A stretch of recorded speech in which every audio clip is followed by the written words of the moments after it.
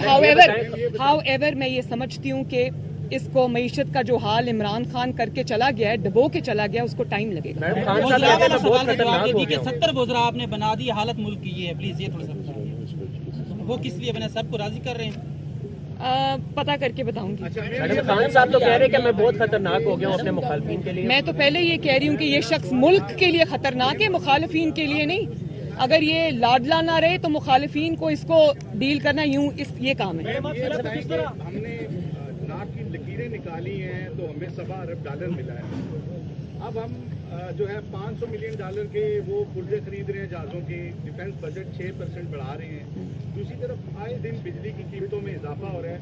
کیوں ہم اپنی بیسک پالیسی کو چینج نہیں کر رہے کہ اپنے جو اخراجات ہیں، باقی اخراجات اسپیشلی ڈیفنس کے جو سب سے بڑے اخراجات ہیں، ان پہ کب کٹ لگے گا؟ دیکھیں یہ انٹرم میں تو فیصلے نہیں ہو سکتے. انشاءاللہ تعالی اگلی گورنمنٹ جب آئے گی، الیکٹ ہو کر آئے گی، 5 سال کے لیے آئے گی، تو یہ پالیسی ہے. پالیسی بنانے کے لیے یہ ابھی تو صرف فائر فائٹنگ ہو رہی ہے معیشت کو اس میں سے نکالنے کے لیے. تو یہ بیسکلی پالیسی ڈیسیجنز ہیں جو انشاءاللہ تعالی آنے والے وقت میں جب ایک اسٹیبل حکومت آ جائے گی 5 سال کے لیے، وہ اپنے پالیسی ڈیسیجنز خود لے گی.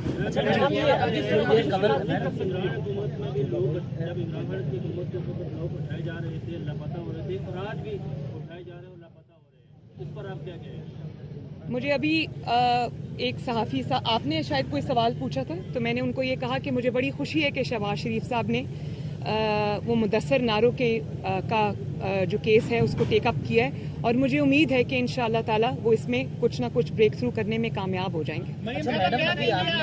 الیکشن جو ہے آپ پہلے ہوتے دیکھ رہے ہیں یا پھر حکومت جو ہے عمران خان جو اسلام آباد کا مارچ کر رہے ہیں، معاذ نہیں کرنے آ رہے ہیں، اس سے نمٹنے کی تیاری کر رہے ہیں، آپ کی کیا کہتے ہیں؟ میں تو پہلے یہ بات کہہ چکی ہوں. وہ آج کل کہہ رہے ہیں کہ میں نے بڑا ان سوئنگر کرایا، تو میں تو پہلے یہ کہوں گی کہ ان سوئنگر تو جس نے کرایا آپ اپنے پہلے کوچ کا نام بتائیں کہ کون سا کوچ ہے جو آپ کو یہ مشورے دے رہا ہے. اور دوسری بات میں نے آپ کو ابھی کہی ہے کہ عمران خان کا جو لاڈلا پن ہے اس کو پروٹیکشن دینے والے اگر اپنی اس چیز کو چھوڑ دیں، اس روش کو چھوڑ دیں، تو عمران خان کو سارٹ آؤٹ کرنا 3 دن سے زیادہ کا کام نہیں ہے. کیونکہ کون دے رہا ہے؟ یہ تو اللہ بہتر جانے کون دے رہے ہیں، وہی جو کوچ صاحب ہیں وہی دے رہے ہیں. اچھا میڈم، ابھی آپ نے نام ایک لیا اپنی پریس کانفرنس میں گفتگو کرتے ہوئے، ہونے جا رہے ہیں اور اس میں مسلم لیگ نون کو کون لیڈ کرے گا؟ دیکھیں آئیڈیلی انشاءاللہ تعالی جو الیکشن ہے وہ اپنے ٹائم پہ ہونا چاہیے. کسی بلی کے، کسی فورن فنڈڈ فتنہ کے پریشر پہ کوئی فیصلہ نہیں ہونا چاہیے اور الیکشن کو 5 سال بعد اپنے ٹائم پر ہونا چاہیے اور اپنے ٹائم پر امید ہے انشاءاللہ تعالیٰ کہ اپنے ٹائم پہ ہی ہوگا. دوسرا سوال کیا تھا آپ کا؟ نون لیگ کو کون لیڈ کرے گا؟ جب انشاءاللہ تعالیٰ ہم الیکشن کے قریب پہنچے.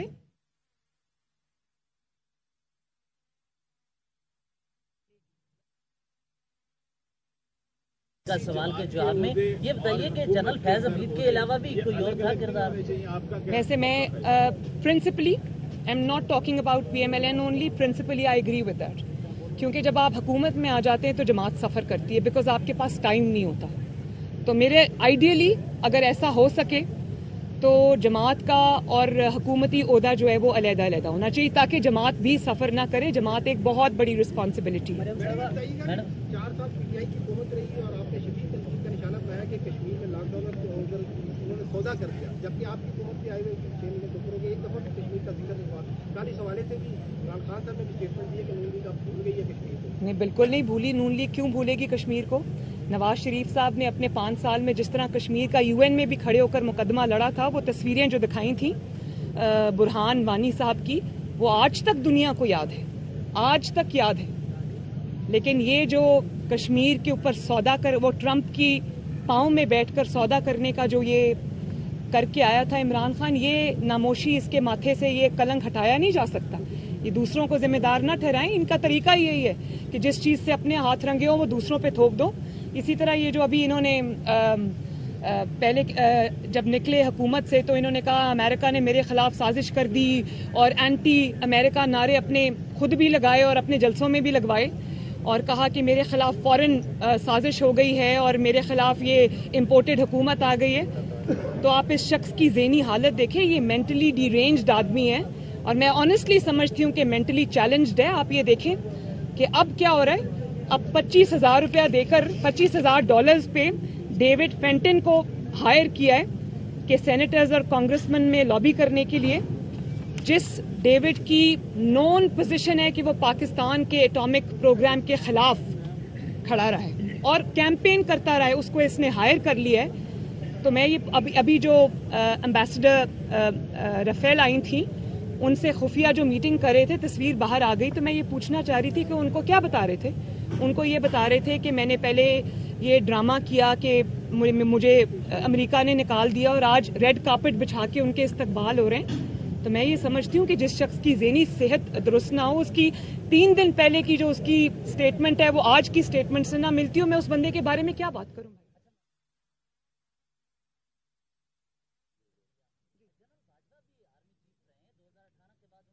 تھا یا صرف جنرل فیض آپ کا ٹارگٹ ہے؟ میرا ٹارگٹ کوئی بھی نہیں ہے. میں کسی کو پرسنلی ٹارگٹ نہیں کرتی. میں نے جو فیکٹس تھے وہ میں نے صرف بات نہیں کی، وہ میں عدالت میں بھی لے کر گئی. میرا ٹارگٹ کوئی بھی نہیں ہے. میرا مقدمہ جو ہے وہ صرف اور صرف اس پہ مبنی ہے جو فیکٹس ہیں، اور فیکٹس کو آپ نہیں بدل سکتے. مریم فرح گوگی کے خلاف جو ایک مقدمہ تھا وہ ختم کر دیا گیا ہے اور آپ ہیرو کی انگوٹھی کا بھی اکثر ذکر کرتی ہیں، تو وہ ہیرو کی انگوٹھی کے اسکینڈل میں کیا پیش رفت ہوئی ہے؟ ملک ریاض کو شامل تفتیش کیا جائے گا یا نہیں؟ دیکھیں میری بات سنیں، میں ہیرو کی انگوٹھی کا ذکر نہیں کرتی. وہ یہ خود کر رہی ہیں کہ 3 کیرٹ کا ڈائمنڈ نہیں چاہیے، 5 کیرٹ کا ڈائمنڈ چاہیے کیونکہ فائل پہ سگنیچرز ہونے. پیش رفت کیا ہے؟ تو اگر پیش رفت نہیں ہوئی تو اس پہ پیش رفت ہونی چاہیے. مجھے حکومت سے اس بات کا شکوہ ہے کہ مجھے نہیں پتا کہ پالیسی کیا ہے. میں پالیسی میکنگ میں شامل نہیں ہوں، ان کی ڈیسیجن میکنگ میں بھی میں شامل نہیں ہوں. مجھے نہیں پتا یہاں پر کیا ڈسکشنز ہوتے ہیں. لیکن مجھے شکوہ ہے کہ ایک شخص جس کے ہاتھ ہر قسم کے جرم سے رنگے ہوئے ہیں، وہ ابھی تک جو ہے وہ کسی کیس کا، کسی سزا کا اس کو سامنا نہیں ہے. تو یہ پاکستان کے انصاف کے اوپر، پاکستان کے عدلیہ کے اوپر، پاکستان کے سسٹم کے اوپر بہت بڑا کویسچن مارک ہے. Thank you. اسلام آباد میں مسلم لیگ نون کی صدر مریم نواز میڈیا سے گفتگو کر رہی تھی پیشی کے بعد، اور ان کی جانب سے عمران خان پر تنقید کی گئی اور انہوں نے کہا کہ تاریخ چاہے تو کے پی اور پنجاب اسمبلی توڑیں اور چلے جائیں الیکشن میں. الیکشن کی بات کرتے ہیں عمران خان، تو اگر تاریخ چاہیے تو پہلے کے پی اسمبلی کو توڑیں، پنجاب اسمبلی کو بھی توڑا جائے اور پھر ہم الیکشن میں چلے جائیں گے. ساتھ ہی ساتھ انہوں نے کہا کہ مذہب کو اپنی ذات، سیاست اور ذاتی مقاصد کے لیے استعمال نہیں کرنا چاہیے.